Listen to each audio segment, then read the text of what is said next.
غلامان احمد رضا ارے کوئی بھی ہم سے جیتا نہیں ہے قول محمد قول خدا، فرمان نہ بدلا جائے گا، بدلے گا زمانہ لاکھ مگر قرآن نہ بدلا جائے گا۔ جیسا کہ پچھلے دنوں میں وسیم نامی مردود نے جو قرآن مجید کی بے حرمتی کی تھی 26 آیتوں کو لے کر، تو اس وقت تو کورٹ نے اس کا منہ بند کر دیا تھا، مگر اب اس لعین کی، اس مردود کی اتنی ہمت ہو گئی کہ اس نے جو ہے اب قرآن مجید کی 26 آیت نکال کر، پہلے وہ عرضی پیش کر رہا تھا، اس کی عرضی قبول نہیں ہوئی تو اس نے خود نکال کر اور قرآن مجید کو ترتیب دے کر اس نے جو ہے مودی کے پاس بھجوایا ہے۔ بڑی شرم کی بات ہے، یقیناً بہت شرم کی بات ہے۔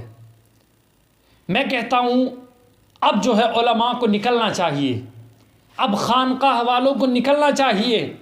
اب کسی ایک گھر کی بات نہیں ہے، یہ اب کسی ایک ملک کی بات نہیں ہے، اب یہ کسی ایک انسان کی بات نہیں ہے، بلکہ اللہ رب العزت کے کلام کی بات ہے۔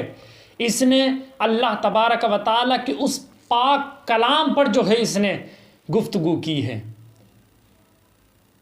اور کہہ رہا ہے کہ میں نے بدل کر مودی کے پاس بھجوا دیا ہے، اب اس کو جو ہے وہ مودی کی طرف سے پاس ہوگا، امید کرتا ہوں کہ پاس ہوگا، اور پھر وہاں سے جو ہے وہ تقسیم کر دیے جائیں گے۔ شرم نہیں آتی اللہ تبارک و تعالیٰ کے پاک کلام میں رد و بدل کرتے ہوئے؟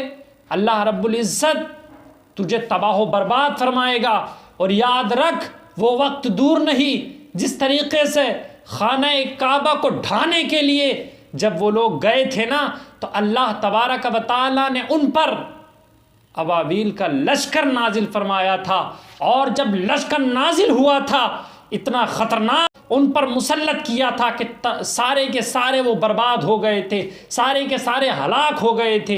اسی طریقے سے انشاءاللہ وہ وقت دور نہیں کہ تجھ پر بھی اللہ کا ایسا عذاب آئے گا کہ تو تڑپے گا اور موت کی دعا کرے گا، لیکن تجھے موت نہیں آئے گی۔ اللہ تبارک و تعالیٰ کے پاک کلام میں تو اپنی دخل اندازی کرتا ہے۔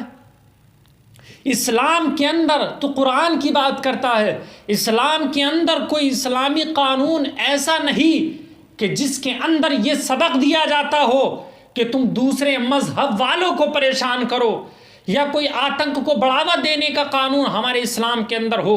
ہمارا اسلام جو ہے ایک واحد مذہب ایسا ہے کہ جس واحد مذہب کے اندر نہ تو کوئی آتنکواد کو بڑھاوا دیا جاتا ہے، اور نہ ہی ہم کسی ایسی چیز کو بڑھاوا دیتے ہیں جس میں آپس میں انتشار پیدا ہو۔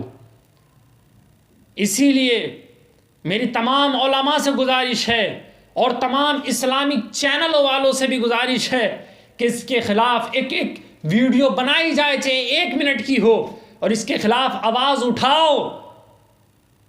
اب تک تو اس نے صرف عرضی پیش کی تھی، مگر اب اس نے بدل کر قرآن جو ہے وہ مودی کے پاس بھجوایا ہے۔ اللہ تبارک و تعالیٰ سے دعا ہے مولا اس کو تباہ و برباد فرما، اور اپنے پاک کتاب کے، اپنے پاک کلام کی جو ہے حفاظت فرما۔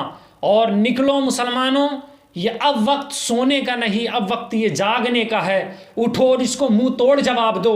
میں تو اس کو یہ کہتا ہوں یہ مسلمان ہی نہیں ہے، یقیناً جو اللہ رب العزت کی پاک کلام پر جو ہے گفتگو کرے۔